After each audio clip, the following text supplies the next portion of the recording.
Hechos capítulo 19, versos 1 al 7, y vamos a continuar con nuestra serie de sermones expositivos, el libro de los Hechos. Hechos capítulo 19, versículos 1 al 7, dice la palabra del Señor. Aconteció que entre tanto que Apolos estaba en Corinto, Pablo, después de recorrer las regiones superiores, vino a Éfeso, y hallando ciertos discípulos, les dijo: ¿recibisteis el Espíritu Santo cuando creísteis? Y ellos le dijeron: ni siquiera hemos oído si hay Espíritu Santo. Entonces dijo: ¿en qué pues fuisteis bautizados? Ellos dijeron: en el bautismo de Juan. Dijo Pablo: Juan bautizó con bautismo de arrepentimiento, diciendo al pueblo que creyesen en aquel que vendría después de él, esto es, en Jesús el Cristo. Cuando oyeron esto, fueron bautizados en el nombre del Señor Jesús. Y habiéndoles impuesto Pablo las manos, vino sobre ellos el Espíritu Santo, y hablaban en lenguas y profetizaban. Eran por todos unos 12 hombres. El avivamiento de la calle Azusa fue una serie histórica de reuniones del avivamiento pentecostal que tuvieron lugar en Los Ángeles, California. Fue dirigido por William J. Seymour, un predicador afroamericano. El avivamiento comenzó el 9 de abril de 1906 y continuó hasta aproximadamente 1915. En la noche del 9 de abril de 1906, cuentan ellos, Seymour y 7 hombres estaban esperando a Dios en Bonnie Bray Street, cuando de repente, como alcanzados por un rayo, fueron derribados de sus sillas al suelo. Y los 7 hombres que estaban con él comenzaron a hablar en lenguas y a gritar en voz alta, alabando a Dios. La noticia se difundió rápidamente, la ciudad se conmovió, se empezaron a reunir multitudes y los servicios se trasladaron al exterior para dar cabida a la multitud que llegaba de todas partes. Ya no cabía la gente en el lugar porque todo el mundo quería ser parte de este mover del Espíritu Santo. La gente caía al acercarse y lo atribuían a Dios. La gente era bautizada en el Espíritu Santo y se decía que los enfermos eran sanados. Este avivamiento se caracterizó por experiencias espirituales acompañadas de testimonios de milagros, de sanidad física, servicios de adoración y sobre todo hablar en lenguas. Hoy en día los historiadores consideran que el avivamiento de la calle Azusa fue el principal catalizador de la expansión del pentecostalismo en el siglo XX.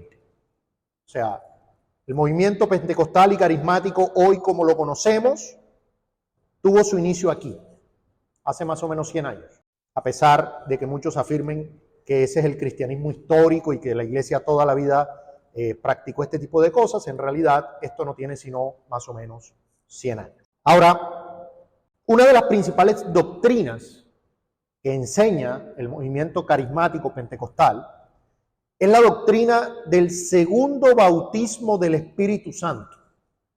El segundo bautismo del Espíritu Santo o segunda bendición, la cual según ellos es una experiencia posterior a la conversión y que tiene como evidencia el hablar en lenguas. Y uno de los textos favoritos usados por el movimiento es el que nos corresponde estudiar en esta mañana. O sea, el texto que vamos a estudiar hoy es uno de los textos favoritos del movimiento pentecostal para fundamentar su enseñanza de la segunda bendición, del segundo bautismo del Espíritu Santo, y de que ese bautismo tiene como evidencia el hablar en lenguas. Considerando el tamaño del movimiento pentecostal en nuestros días, y que muchos lo consideran como la ortodoxia histórica, o es considerado así por la mayoría de las iglesias de nuestro tiempo, es menester, hermanos, realizar una enseñanza más instructiva sobre este asunto partiendo de nuestro texto. Es decir, vamos a hacer este sermón, el cual va a ser principalmente instructivo. El movimiento carismático y pentecostal, en el cual reconocemos que hay millones de hermanos, porque eso debe quedar claro. Creemos que hay hermanos en el movimiento pentecostal, pero este movimiento ha llevado, en general, a que el foco del evangelio de nuestro Señor Jesucristo sea desviado tras las experiencias sobrenaturales. Este movimiento ha alejado a muchos del estudio serio y diligente de las Escrituras por ir en pos de revelaciones a través de otros medios. O sea, el movimiento carismático y pentecostal ha hecho que muchos consideren, malinterpretando un texto, diciendo que la letra mata, pero que el espíritu vivifica. O sea, este movimiento ha hecho que las personas no se concentren tanto en estudiar diligentemente la Escritura, porque es que tenemos sueños, porque es que tenemos profecías, porque es que tenemos don de lengua, porque es que tenemos otros medios por los cuales Dios nos habla. Este movimiento ha decepcionado a muchos que no han vivido esa supuesta segunda bendición. Hay personas frustradas dentro del movimiento carismático pentecostal porque no han recibido el Espíritu Santo. Creyentes verdaderos diciendo, soy creyente, pero Dios no me ha dado su Espíritu. No tengo el Espíritu. ¿Y por qué piensan, a pesar de ser creyentes, que no tienen el Espíritu? Porque no he hablado en lenguas. No he hablado en lenguas y por esa razón esa es la evidencia de que no tengo el Espíritu Santo. Este movimiento ha erosionado el cuerpo completo de la fe dada una vez y para siempre a los santos. Hermanos, porque cuando usted sale de la Escritura para enfocarse en otros medios de revelación, usted va a terminar siendo llevado por doquiera viento de doctrina. Y tan es así, hermanos, que de este movimiento carismático y pentecostal tomó vida nuevamente una vieja herejía llamada el modalismo, que ya había sido derrotada por la iglesia. O sea, de ahí salieron los pentecostales unicitarios, que son los conocidos como Jesús solo hoy en día. O sea, es muy fácil ser llevado por doquiera viento de doctrina cuando usted no tiene los fundamentos claros de la fe a la luz de lo que enseña la palabra de Dios. Así que, hermanos, que Dios nos traiga luz sobre este asunto en esta mañana. Tenemos tres objetivos principales en esta enseñanza. En primer lugar, entender correctamente la enseñanza bíblica sobre la manifestación del Espíritu Santo a grupos particulares de personas, sellándoles e indicando su unión con la iglesia. Eso fue realmente lo que ocurrió aquí y lo vamos a ver en detalle. En segundo lugar, queremos reforzar nuestra fe y esperanza en la obra de Dios, construyendo su iglesia y llamando a su pueblo. Y en tercer lugar, desechar errores comunes respecto al bautismo del Espíritu Santo. Que habíamos hablado de esto ya en nuestra instrucción doctrinal, pero la repetición es un método de aprendizaje que siempre fue usado por el Señor. Así que vamos a nuestro texto, hermanos. En primer lugar, nuestro texto inicia mostrando a Pablo volviendo a Éfeso. En paralelo, mientras Apolos comenzó su ministerio de enseñanza en Corinto. Recordemos que ya el apóstol Pablo había tenido un breve paso por esta ciudad de Éfeso en Hechos 18, en su segundo viaje misionero, pero se había marchado rápidamente, aun cuando muchos en la sinagoga le pedían que se quedase. Él tuvo un paso muy rápido por Éfeso. Ahora, dice el texto que Pablo se encuentra con un grupo de discípulos. Un grupo de discípulos. Esta palabra es generalmente usada por Lucas, el escritor del libro de los Hechos, para referirse a creyentes genuinos. O sea, cuando se habla de discípulos, generalmente se está hablando de creyentes genuinos. Y el contexto indica que estos creyentes eran iguales a Apolos, es decir, eran creyentes que solo conocían el evangelio hasta la revelación de Juan el Bautista. Es decir, ellos creían en el Cristo prometido y por medio de la fe en la promesa eran salvos, pero aún no se habían enterado de los hechos posteriores a la muerte de Juan el Bautista. No se habían enterado de el cumplimiento de todas las promesas en la persona de Jesús, no se habían enterado de la muerte y resurrección del Señor Jesús, ni se habían enterado del derramamiento del Espíritu en Pentecostés y posteriormente. Juan predicó el bautismo de arrepentimiento para el perdón de pecados. Aquí quiero hacer un paréntesis rápido, hermanos. El bautismo predicado y practicado por Juan no es el bautismo cristiano que tenemos hoy. Ese bautismo era un bautismo antes del bautismo cristiano instituido directamente por nuestro Señor Jesús, y era un bautismo para arrepentimiento, como su mismo nombre lo indicaba, ceremonial, que indicaba limpieza o purificación de los pecados. Este bautismo evidentemente dejó de practicarse a partir de que se empieza a llevar a cabo el bautismo instituido por el Señor Jesucristo. Pero era un bautismo de arrepentimiento para el perdón de los pecados preparatorio, ¿sí?, que allanaba el camino para recibir el Evangelio del Señor Jesucristo. Entonces, Juan falleció antes de la muerte y resurrección del Señor Jesucristo y antes de Pentecostés. ¿Y qué ocurrió con el fallecimiento de Juan? Que muchos de sus discípulos fueron dispersos por diferentes regiones de Asia Menor, en donde Pablo ahora estaba llegando. Es decir, muchos discípulos de Juan se perdieron, por decirlo así, el Pentecostés, donde los primeros 3.000 conversos judíos constituyeron la primera iglesia formal. ¿Por qué? Pues porque no estaban en esa región, estaban en otro lado, pero eran creyentes del antiguo pacto porque conocían la predicación de Juan el Bautista y por fe en las promesas habían sido salvados. Ahora bien, en el versículo 2 tenemos una pregunta interesante que hace Pablo y que comienza a generar la confusión. Pablo pregunta, ¿recibieron el Espíritu Santo cuando creyeron?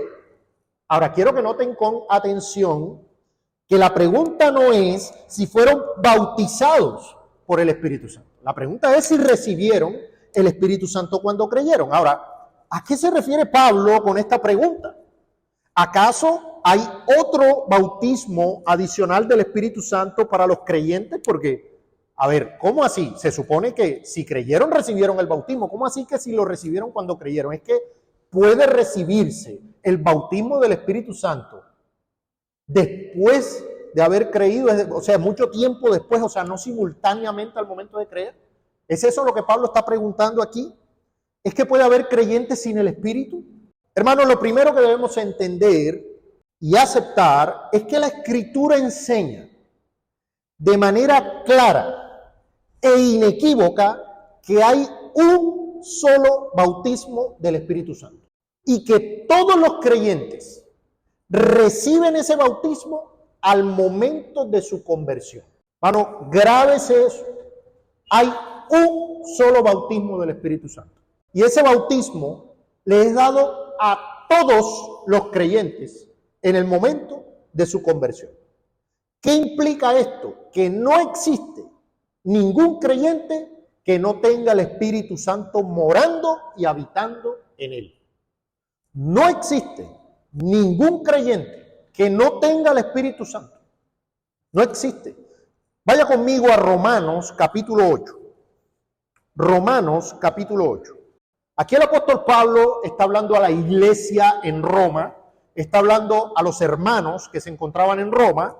Romanos capítulo 8, versículo 9, hablándole a los creyentes, el apóstol dice lo siguiente: mas vosotros, Romanos capítulo 8, verso 9, mas vosotros, ¿vosotros quiénes? La iglesia, los hermanos, los creyentes.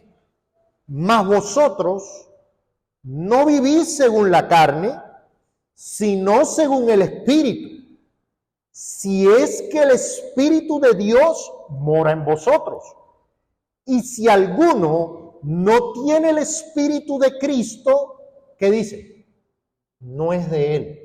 Ahora bien, quiero aclararles que aquí se utiliza intercambiablemente o se le da el nombre al Espíritu Santo como Espíritu de Dios y Espíritu de Cristo. Se usa intercambiablemente. No es que el Espíritu de Dios sea diferente del Espíritu de Cristo, es simplemente que el Espíritu Santo es enviado del Padre y del Hijo. De hecho, lo leíamos en la lectura pública. El Señor Jesucristo dice que Él enviaría al Consolador, al Espíritu Santo. Por eso, en algunas partes de la Escritura, usted va a notar que se le llama el Espíritu de Cristo, porque Cristo lo envía, pero se le va a llamar el Espíritu de Dios, porque el Padre lo envía. El Padre y el Hijo envían al Espíritu Santo. Entonces, lo que está diciendo aquí el apóstol es que si alguna persona no tiene el Espíritu Santo morando en ella, no es un creyente. No es un creyente porque no es de Cristo. Ahora bien, vamos ahora primero a los Corintios capítulo 12, y este texto es muy importante porque es el único texto, el único, donde realmente se utiliza la expresión bautizo del Espíritu Santo. Entonces este texto es muy importante para entender lo que la Biblia enseña sobre el bautismo del Espíritu Santo. Primero a los Corintios capítulo 12, versículo 12, y también está Pablo hablando a los creyentes. Dice, primero a los Corintios capítulo 12, verso 12, porque así como el cuerpo es uno y tiene muchos miembros, pero todos los miembros del cuerpo, siendo muchos, son un solo cuerpo, así también Cristo. Y dice verso 13, porque por un solo espíritu fuimos todos bautizados en un cuerpo. ¿Fuimos quiénes? Fuimos todos, todos.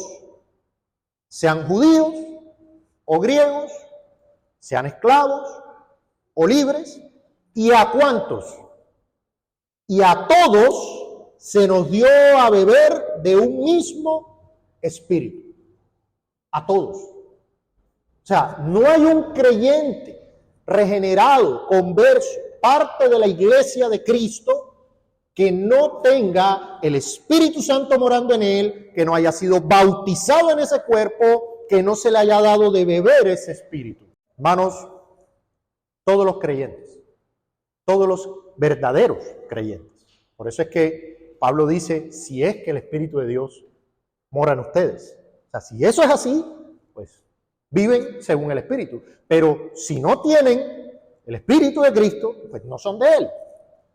Esto es muy importante, porque hay una enseñanza universalista que dice que todos somos hijos de Dios. Mi querido amigo que estás aquí, la Biblia enseña claramente que si tú no te has arrepentido, que si tú no has creído en el Evangelio, no eres un hijo de Dios, porque el Espíritu de Dios no mora en ti y no eres de Él. No eres de Él.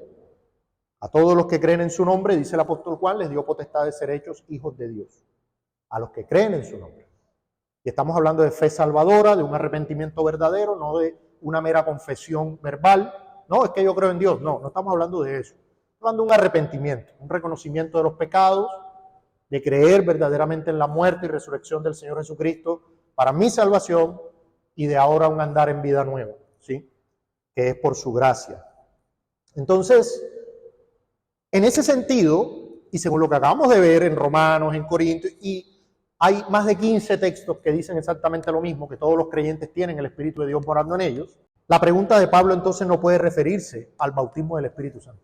O sea, si esto es así, y vemos que es así, si todos los creyentes son bautizados por el Espíritu Santo al momento en que se convierten, la pregunta de Pablo a los creyentes no puede ser refiriéndose al bautismo del Espíritu Santo. Porque de hecho ni siquiera la palabra bautismo se usa allí. Esa pregunta de si lo recibieron, inmediatamente hay personas que la relacionan con bautismo, cuando en realidad existen multitud de operaciones del Espíritu Santo en la iglesia y en su pueblo, ¿sí? en los creyentes. El Espíritu Santo sella, el Espíritu Santo santifica, el Espíritu Santo llena, el Espíritu Santo bautiza, el Espíritu Santo... Hay muchas operaciones que el Espíritu hace en la vida del creyente. Entonces, cuando Pablo pregunta que si recibieron el Espíritu cuando creyeron, pues evidentemente no les está preguntando por el bautismo del Espíritu Santo, porque claro que tenían el Espíritu Santo. Sí lo habían recibido al momento de creer, sí habían sido bautizados por Él. Entonces, esta pregunta no se refiere al bautismo del Espíritu Santo, sino que debe referirse a alguna otra de las operaciones que éste realizó en la vida de la iglesia. De hecho, la respuesta de estos hermanos judíos tampoco puede referirse a una ignorancia absoluta de la existencia del Espíritu. Porque cuando uno lee la respuesta que ellos dan, lo que parece o lo que uno entiende es que eran absolutamente ignorantes acerca de la existencia del Espíritu de Dios. Por supuesto que no se refiere a eso, porque un buen judío y además discípulo de Juan no ignoraría textos como por ejemplo Joel capítulo 2 verso 28 respecto a la promesa de la venida del Espíritu, el derramamiento del Espíritu de Dios. O sea, un discípulo de Juan no iba a ignorar eso. Entonces la expresión o la respuesta de estos hermanos judíos no se refiere a que no sabían o que ignoraban absolutamente la existencia del Espíritu.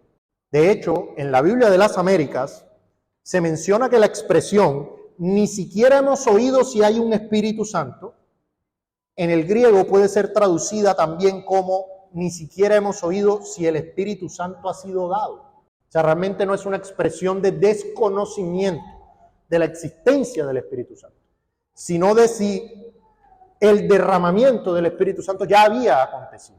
Hermanos, recordemos cuál fue la comisión dada por Cristo a los apóstoles en su ascensión y que es el tema central del libro de los Hechos. ¿Cuál fue la comisión dada por Cristo? Y que es el tema central del libro de los Hechos. En Hechos capítulo 1, versículo 8 lo vimos.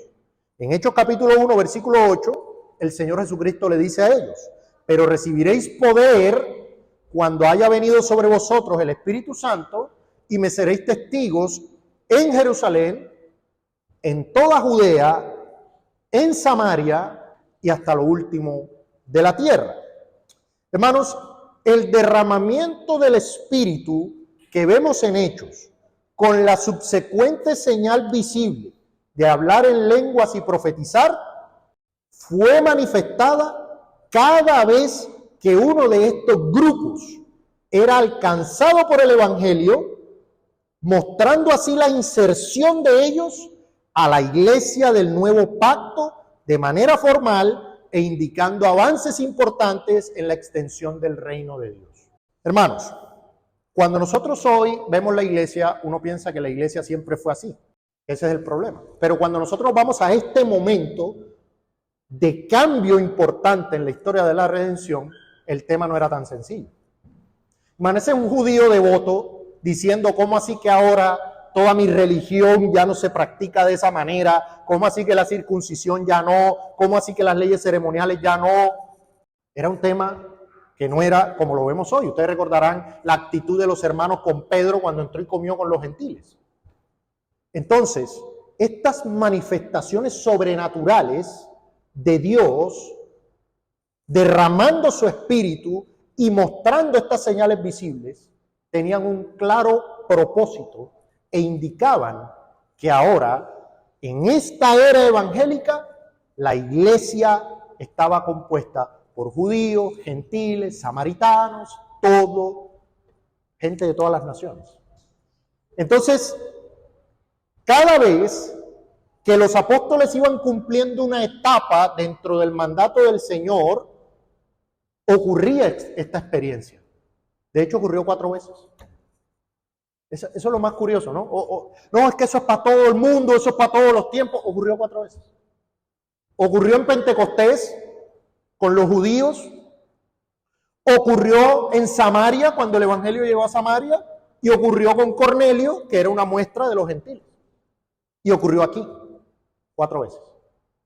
Ahora vamos a ver por qué ocurrió aquí. Si ya había ocurrido en Jerusalén, ya había ocurrido en Samaria, ya había ocurrido con los gentiles, entonces vamos a ver qué pasó aquí.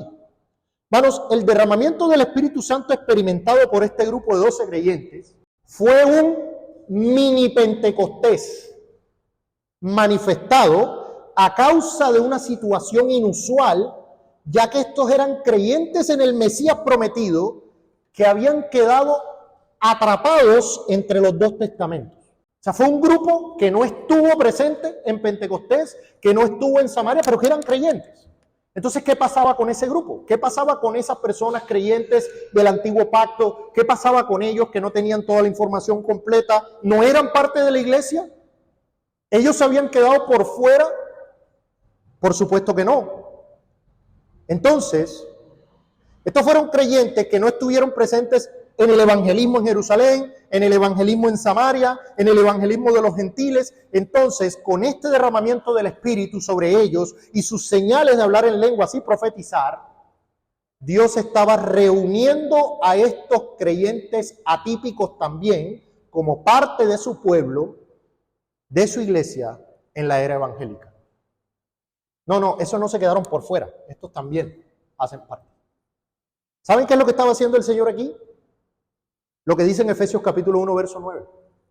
Lo que dice Pablo, que era un misterio, estaba ocurriendo aquí, de reunir todas las cosas en Cristo, en la dispensación del cumplimiento de los tiempos, así las que están en los cielos como las que están en la tierra. Está reuniendo todo en Cristo. Cristo es la cabeza de su iglesia, y allá hay judíos, y allá hay samaritanos, y allá hay gentiles, y allá hay creyentes del nuevo pacto. Y ahora todo quedó bajo Cristo. Y ese era el propósito de este derramamiento del Espíritu, y ese era el propósito de este hablar en lenguas y profetizar. Esto no es algo para todas las eras, esto no es algo para la iglesia hasta que venga el Señor.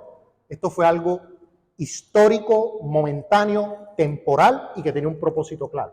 No debemos estar buscando este tipo de experiencias hoy. Las iglesias no deben estar buscando. Miren, ayer una reconocida maestra pentecostal, ¿sí?, que enseña un falso evangelio, una falsa doctrina, agarraba ese texto y decía, es que nuestra iglesia sí tiene poder porque nuestra iglesia tiene el Espíritu Santo, porque nosotros aquí cae el Espíritu y hablamos en lenguas y sanidades, y luego veremos un texto todavía más diciente, que es que toman las prendas de Pablo y se sanaban los enfermos. Y yo dice, eso pasa aquí, dijo ella. Aquí tomamos las prendas, las llevamos y también se sana la gente. Eso no tiene nada que ver, ni es lo que está enseñando la Escritura. Bueno, este texto y todos esos textos no son para que nosotros estemos buscando experiencias sobrenaturales ni buscando sanidades todo el tiempo. Estos textos están ahí para que le demos toda la gloria a Dios, que envió a su Hijo Jesucristo para reunir en sí a su pueblo. Cristo, por su obra en la cruz, derribó toda pared de separación, y ahora gente de todos los pueblos, de todas las naciones, aún de Caucasia, pueden hacer parte de su iglesia. Nosotros que estábamos alejados de los pactos, de la promesa, nosotros a quienes no se nos dio inicialmente la revelación, ahora hemos sido hechos cercanos por la sangre de Cristo. Esto es para darle gloria a Él. Esto es para decir, Señor, tú me llamaste estando yo lejos, siendo yo oveja de otro redil. Tú me llamaste y ahora hacemos parte de la misma bendición. Ahora somos coherederos de esta herencia. Ahora tenemos todas estas bendiciones del pacto y del evangelio. Para eso que están esos textos ahí, no para que estemos diciendo que va a coger un pañuelo y se sana una persona. Eso no tiene nada que ver con eso. Nada que ver. No, Dios reúne a su pueblo en Cristo y ninguno queda por fuera de los suyos. Eso es lo que dice en Efesios 4, verso 1. Yo pues, preso en el Señor, os ruego que andéis como es digno de la vocación con que fuisteis llamados, con toda humildad y mansedumbre, soportándoos con paciencia los unos a los otros, en amor, solícitos en guardar la unidad del Espíritu en el vínculo de la paz.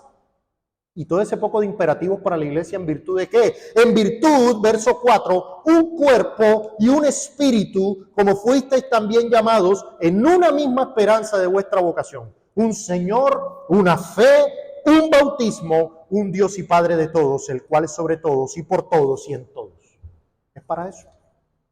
Es para eso. Esta experiencia, todo lo que vemos que fue haciendo el Señor en el devenir de la historia, fue para este propósito, para reunir una iglesia, edificarla, construir un edificio espiritual de piedras vivas, de la cual hoy nosotros los que hemos creído somos parte.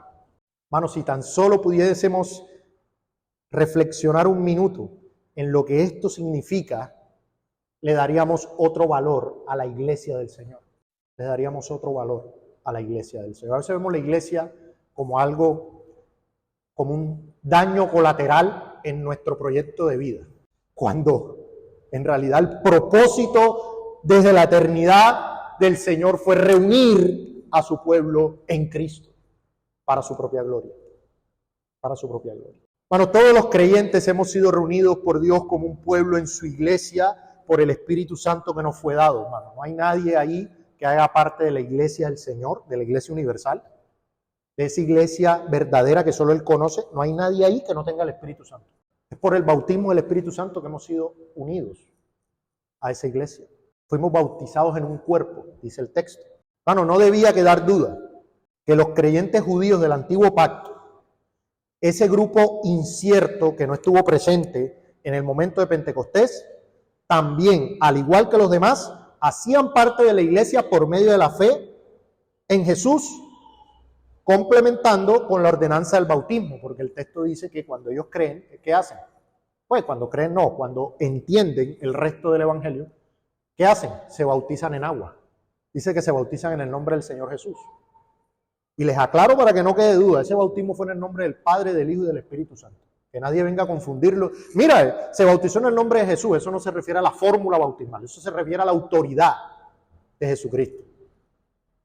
Porque hay muchos por ahí que tuercen la Escritura y dicen que es que el bautismo es en el nombre de Jesús. No, señor. La Biblia no enseña eso. Entonces, estos hombres se les comunica como a Apolo más exactamente el camino. Entonces ellos aceptan, porque fíjense que es interesante esto. Ellos creían en el Cristo, pero todavía no creían que Jesús era el Cristo. O sea, sé que suena un poco complicado, pero ellos creían en el Mesías prometido. Lo que Pablo les enseña, les explica, es que en la persona de Jesús se cumplían todas las profecías y que Jesús era el Cristo. De hecho, cuando usted lee, cada vez que Pablo llegaba a la sinagoga, que decía que él refutaba y enseñaba que Jesús era el Cristo. Ese era el punto. Entonces ya ellos no creían en el Mesías prometido, sino en que Jesús era el Cristo y que había venido en cumplimiento de las profecías. Entonces cuando ellos creen esto, pues se bautizan en obediencia.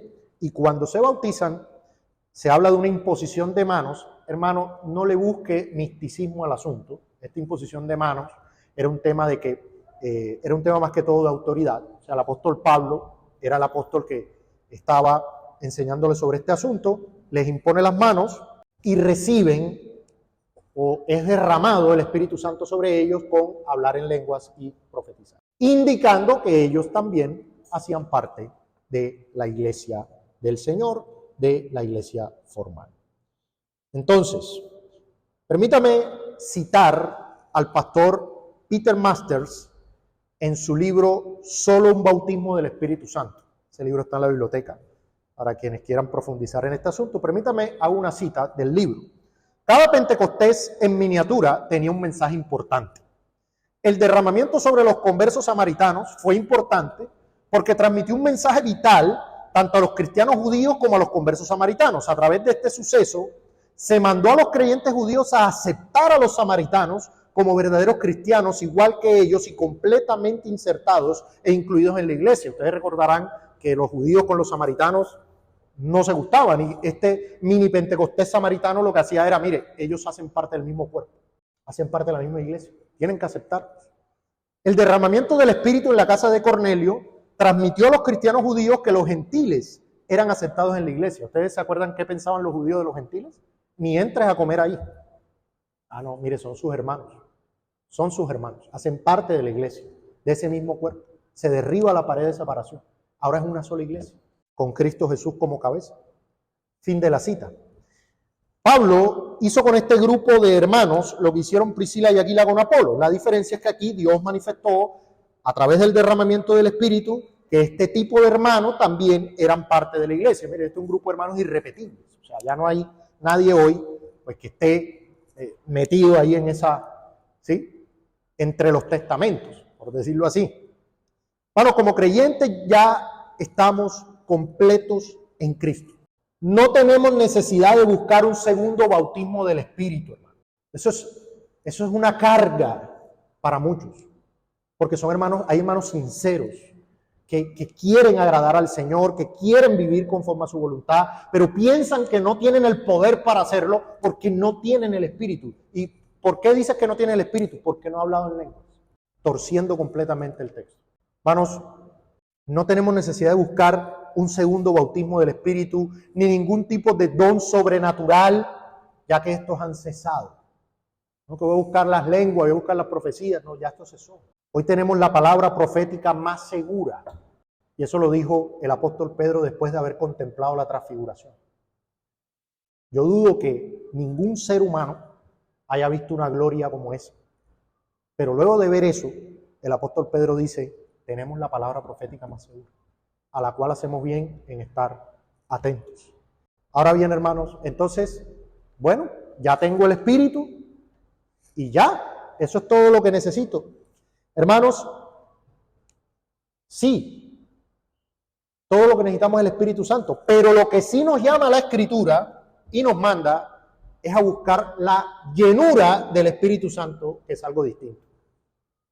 No nos llama a que pidamos que el Espíritu Santo venga a morar en nosotros. No es eso lo que pedimos. Cuando en la iglesia, y hablando con hermanos, enseñamos, hermanos, hay que pedir el Espíritu Santo. No estamos pidiendo para que el Espíritu Santo venga a morar en nosotros. Ya Él está morando en nosotros. Lo que debemos pedir es que el Espíritu Santo nos llene, que seamos llenos del Espíritu Santo. Entonces, bautismo del Espíritu Santo es una cosa, llenura del Espíritu Santo es otra cosa. Son dos cosas distintas. Ahora bien, eso es lo que dice la Escritura, claro. Efesios capítulo 5, verso 18, claramente. La Escritura dice, mire, no os embriaguéis con vino, en lo cual hay disolución, antes bien, sed llenos del Espíritu Santo. Sed llenos, ese es el mandato. En Gálatas dice, pues si vivimos por el Espíritu, andemos también por el Espíritu. Eso es ser llenos del Espíritu Santo. Hermanos, ¿qué es lo que pasa entonces con nosotros, que tenemos el Espíritu de Dios morando en nosotros, pero no vivimos la vida de santidad y obediencia que deberíamos vivir? Pues hermanos, la explicación bíblica es clara, porque tenemos el Espíritu Santo, pero no estamos siendo llenos del Espíritu Santo. Porque ser lleno del Espíritu Santo implica un esfuerzo de nuestra parte, que es nuestra parte activa en la santificación. Entonces, como nosotros fallamos ahí, o no hacemos lo que debemos hacer, no nos sometemos a la voluntad de Dios y hacemos lo que debemos hacer, lo que hacemos es contristar el Espíritu Santo que mora en nosotros, no ser llenos. Y permítame poner una ilustración, no es mía, una ilustración del pastor John MacArthur, del cristiano Alka-Seltzer. ¿Se ha tomado un Alka-Seltzer? ¿Sí? Es usted toma un vaso de agua y lo echa ahí. Y el Alka-Seltzer está en el fondo ahí, pero eso no hace nada porque está en el fondo. ¿En qué momento esa bebida se vuelve útil? Cuando el Alka-Seltzer llena todo el agua. ¿Sí? Quiero ser cuidadoso, honesto. No quiere decir que el Espíritu Santo es cosa tangible. Claro que no. Pero es para que se entienda. Es como esas sodas saborizadas. ¿Usted ha visto las sodas saborizadas que le echan ese almíbar abajo y cuando usted se lo toma, tiene que revolverlo porque es que eso está concentrado allá abajo? Entonces, ¿qué pasa? Que nosotros los creyentes tenemos el Espíritu Santo morando en nosotros, pero no somos llenos de Él. Y por ende, no vivimos agradando al Señor como debemos. Mire, ¿qué queremos decir con llenos? Esto tiene que quedar muy claro, hermano, porque parece sencillo, pero muchos creyentes no lo entendemos. O sea, ¿qué es eso? ¿Cómo así ser lleno, hermano? Mire, ser lleno, de hecho la palabra griega que se usa ahí para ser lleno es pleroo, que quiere decir controlado por. Controlado por, controlado, guiado, ¿sí? Es una palabra que habla de una influencia total. Entonces, permítame hacerle otra ilustración para que se entienda. Cuando usted se llena de rabia, ¿cómo actúa? Pecaminosamente, ¿cierto? Entonces, fíjese, ¿cuál es el término que usamos? Fíjese que es un término que está más cerca de lo que pensamos. No, es que me llené de ira. Entonces, cuando está lleno de ira, ¿qué hace? No, pecar, gritar, pegar, no sé, hacer cosas que son pecados. Bueno, mírelo entonces, si está lleno del Espíritu, entonces, ¿qué haría? ¿Cierto? Entonces, si está lleno del Espíritu, usted actuaría dando fruto del Espíritu. Ese es el punto. Cuando una persona se llena de celos, ¿qué hace? Pecar. ¿Sí? Entonces, de la misma manera, estar lleno o controlado del Espíritu dará como resultado el fruto del Espíritu. ¿Y cuál es el fruto del Espíritu? Pues ya lo hemos estudiado: paz, paciencia, benignidad, gozo, mansedumbre, o sea, todas las buenas virtudes de la santidad y la justicia. Hermanos, ¿y cómo soy lleno del Espíritu? Miren, esto es más sencillo de entender, no de hacer, pero de entender de lo que parece. Realmente, ¿cómo soy lleno del Espíritu Santo? Hermano, aplicándonos a los medios de gracia ordinarios, con constancia y con diligencia. Así usted es lleno del Espíritu. O sea, solemos meterle como un misticismo, solemos meterle un tema emocional, solemos meterle... Hermano, ¿cómo se es lleno del Espíritu? Aplicándose a los medios de gracia ordinarios, con constancia y con diligencia. La oración, la lectura, el estudio de las Escrituras, el congregarse, la comunión de los santos, el ayuno, o sea, todo lo que son disciplinas privadas y públicas. Aplíquese a eso de manera constante, de manera disciplinada, y usted va a ser lleno del Espíritu Santo, va a vivir controlado por Él. Y yo sé que, hermano, usted lo ha experimentado por etapas, ¿cierto? Cuando usted está más en oración, cuando está más en la Escritura, actúa diferente. Usted va a discutir y usted se acuerda, que mi palabra tiene que ser sazonada con sal, que mi palabra tiene que ser para edificar. No, yo no puedo decir eso. Le corre como un aire fresco antes de hacer lo que tiene pensado hacer y tiene dominio propio. Eso es ser influenciado por el Espíritu. Eso es estar lleno del Espíritu Santo. Usted está en el trabajo, tiene ganas de no hacer nada y tiene ganas de no trabajar como debe, y usted recuerda Efesios y usted dice, no, espera, yo no puedo hacer eso. Yo tengo que glorificar al Señor, yo tengo que hacer esto y tal. No, esto es con diligencia, esto es con... No, yo tengo que amar, o sea, realmente ese fruto sale de una vida llena del Espíritu. Pero como no tenemos la Escritura, que es esa materia prima que el Espíritu Santo usa, como no estamos en oración, clamando, pidiendo por el poder para vivir la vida cristiana, como no estamos meditando, reflexionando, pasando tiempo en las cosas del Señor, estamos más llenos de entretenimientos, estamos más llenos de otro tipo de cosas, pues no vivimos llenos del Espíritu. Usted se expresa de lo que está lleno. Claro, pasa viendo reel todo el día, pues apenas quiere orar, se le viene a la cabeza es la musiquita del reel, porque está lleno de eso. Usted pasa todo el día en la Escritura, todo el día en las cosas del Señor, meditando, reflexionando, orando sin cesar, como aprendíamos, teniendo una conciencia de que estamos delante del Señor. Usted se va a llenar de eso. Y de lo que usted esté lleno, pues de la abundancia del corazón habla la boca, de eso es lo que va a salir. Entonces, ¿puede un creyente no vivir lleno del Espíritu? Sí, porque si no, no fuera un mandato. O sea, sean llenos. Y nótese que es interesante, porque ahí en Efesios donde dice que seamos llenos del Espíritu, dice aprovechando bien el tiempo. Es una de las cosas que dice. Es una de las cosas que dice. Entonces, lamentablemente, la mayoría de los cristianos tenemos el Espíritu, pero no vivimos llenos de Él. Y eso es algo que debemos cambiar, hermano. Eso es algo que debemos cambiar y que debemos trabajar. Unas aplicaciones para finalizar, pues en primer lugar, glorificar a Dios por el don del Espíritu Santo, hermano. Mire, cuando usted cree en el Evangelio, y usted se le ha dado el Espíritu Santo, mire, eso es un don.